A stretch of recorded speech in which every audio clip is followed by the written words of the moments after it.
Hello, this is my video blog on the genre of horror. Today I'm going to be talking about why people enjoy horror. I'm going to be talking about the conventions of horror, issues surrounding horror, and other various topics around the subject. I might also go into detail about other genres, which may hybrid with other genres, such as thriller, fantasy, and sci-fi. I'll mainly be focusing on teenage slasher films. Okay, so first of all, we'll get to the plot of a teenage slasher film. Okay, in its simplest form, I'm gonna be telling you what it is in its simplest form. So it's a group of unrelated teenagers who end up in a location, normally a house or a castle or a school or a hospital, and it's usually suburbia. Then they find out that there is a killer, and they normally find out by one of the group being killed. And then the rest of the film includes scenes where each character is killed individually in a imaginative and gruesome way.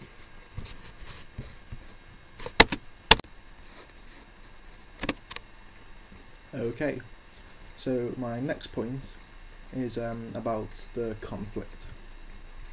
Okay, so in my opinion, the most important point to any story is conflict, because without conflict it's not interesting and it's just not a story really. So the conflict in a teen slasher film is between the central protagonist, which is one of the teenagers, and they're usually female, in fact probably about 90% of the time, and they're usually like the most average out of the bunch of teenagers, because most of them have an archetype. So there's the jock or the teenager, the cheerleader or the nerd and things like that.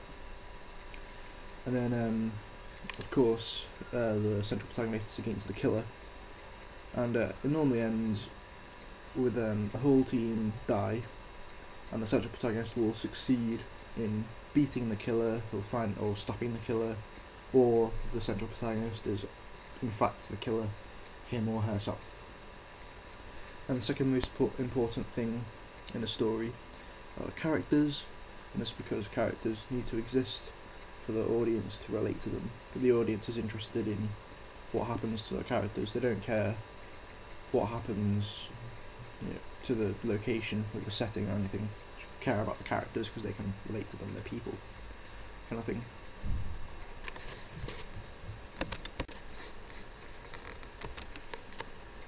Okay, so the next point I'm going to be talking about is the conventions in a teen slasher film, and need to point out that a lot of this will be quoted from an article called Resurrecting and Updating the Teen Slasher of Scream by Valerie Lee. Okay, so first one. Okay, teen slasher films feature imperiled, sexually attractive women being stalked by a knife-wielding serial killer, and the film includes scenes of unexpected and shocking violence and brutality, and this convention is associated with the slasher genre. Okay, teen slasher films, they also initiate the tradition of having a group of young, often teenage people as victims, and this introduces the youth-focused elements, which marks the arrival of the teen-oriented slasher film. So the next point is the inaugurated and virtually indestructible psychotic villains associated with the slasher film. Okay, I think that's a bit complicated, so I'll simplify that. So in a teen slasher film, for example Halloween, the psychotic killer is normally invincible. I mean, so it's no matter what you throw at them, you can shoot them, you can smash bricks in their face, they'll still get up and stab you or something.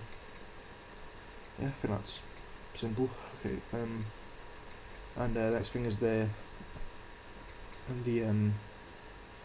originated trend of the film. They'll turn into spin-offs and sequels, imitators and remakes. which spark off a rash of successful slasher film franchises.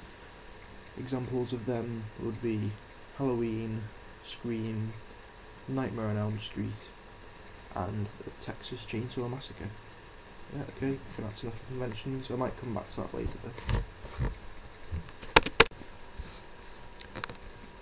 Okay, the next thing I'm going to be talking about is events which happen in the narrative of a slasher film.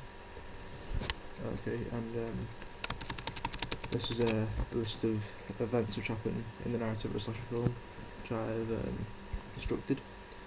And well, I've partly constructed it and I've partly sort of found it from bits in different places and things. And this is like which I feel is like the most accurate list. And a film I'm going to see if it works with is a remake of Halloween, which came out in 2007. Okay, so an event commemorates the past action, because normally something will have happened in the past which sort of links this whole story together. So I think that is when Michael Myers is in prison and he sees two thugs break into a prison cell and are raping a woman, and it sort of reminds him of all the abuse and things that happened to him. So he kills them, then sets off on this quest to find his younger sister. Killer's destructive force is reactivated. Yeah, I pretty much just covered that then. Okay, so sorry. Yeah, so the event commemorates the past action. An event commemorates the past action. That was number 1. Number 2, the killer's destructive force reactivated. So now number 3, the killer re-identifies the guilty parties. Okay, so there's not really a guilty party as such in this film, because they don't really exist. There's no guilty party as such. There's one member left, which is his younger sister, but she's not really guilty of anything. So. Okay, a member of the old community tries to warn the young community, and this is optional in the film, and that's event number 4. And yeah, that's true, because there's a psychologist who's been studying Michael Myers, who warns everyone that there's an unstoppable killer on the loose. Okay, event number 5, the young community takes no heed. So they're not bothered, they don't think anything's going to happen, they don't even know there's any killers around or anything. Okay, and event number 6, the killer stalks members of the young community. So yeah, he follows his younger sister and his friends around suburbia. Event number 7, a member of some type of force, like a detective or police officer, attempts to hunt down the killer. Yeah, that's true. That's also sort of a linked role with the old community member and this character, so that's the psychologist who wants to stop the killer. Event number 8, the killer kills members of the young community. Yeah, he does that. He follows his younger sister and her friends, and then kills off her friends one by one because they get in the way. Event number 9, the hero or heroine sees the extent of the murders. Well, yeah, obviously she sees her friends being killed. Event number 10, hero or heroine sees the killer. Yeah, she does. Hero or heroine does battle with the killer. Yeah, so Michael Myers is he doesn't speak, but he's trying to communicate to her that he's her brother, but she just wants to escape from this psychopath, so she hurts him and escapes. That's their battle, and she breaks her ankle in the process, which always happens in a teen slasher film. Event number 12, the hero or heroine kills or subdues the killer. Yeah, in this case, she shoots him in the head with a gun she found. Event number 13, the hero or heroine survives. Yeah, she does. Event number 14, but the hero or heroine is not free. And I think that's true, because it can be interpreted in different ways. I think in this case, it's just that she's scarred for life with all these things that have happened to her. So yeah, I think that list of events goes pretty well with the narrative of Halloween, and it probably works with some other films. Okay, that's it for this topic. On to the next one. Okay, the next point I'm going to talk about is like a sort of other topic about teen slasher films. Okay, so when like the first teen slasher films came out, it was quite obvious that like every spectator of the film knew what was going to happen in the film at every point. You know, even down to like even down to the order in which the characters are going to be disposed of. But yet, like, even though the film's so predictable, you know, people still love it. They don't get disappointed or bored of it. Like, but like, on the contrary, I think like the predictability of it is sort of the thing that people love. I think that's what they enjoy about it, and they're only ever disappointed if like that's changed or taken away.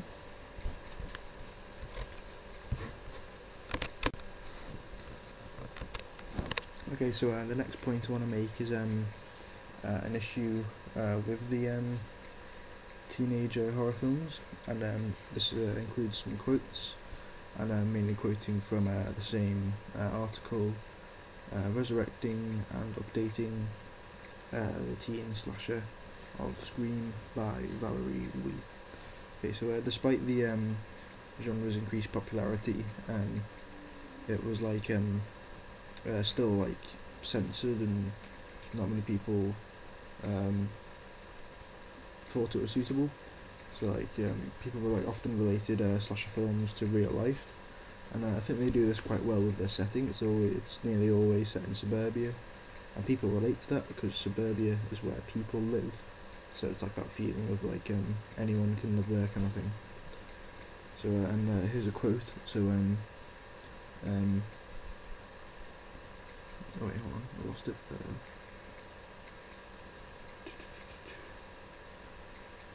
Right. Horror films indicate heightened levels of ecstasy in culture, particularly with regard to family, children, political leadership, and sexuality.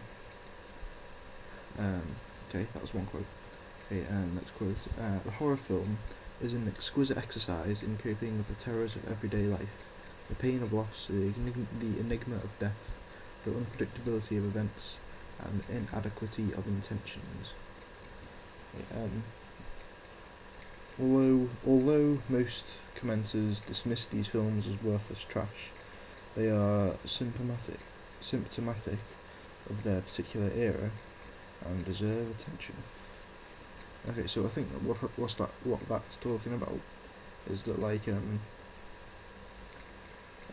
some people would take these films too seriously and sort of add all the sort of violence and terror into like their own lives. And I suppose like you do see that sometimes when you hear about like younger people who've killed people because of what they saw on TV and stuff.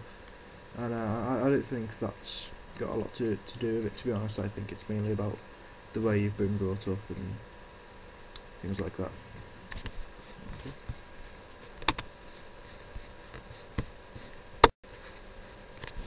Okay, I haven't got that much time left, so just quickly I want to go through the typical characters in a teen horror film.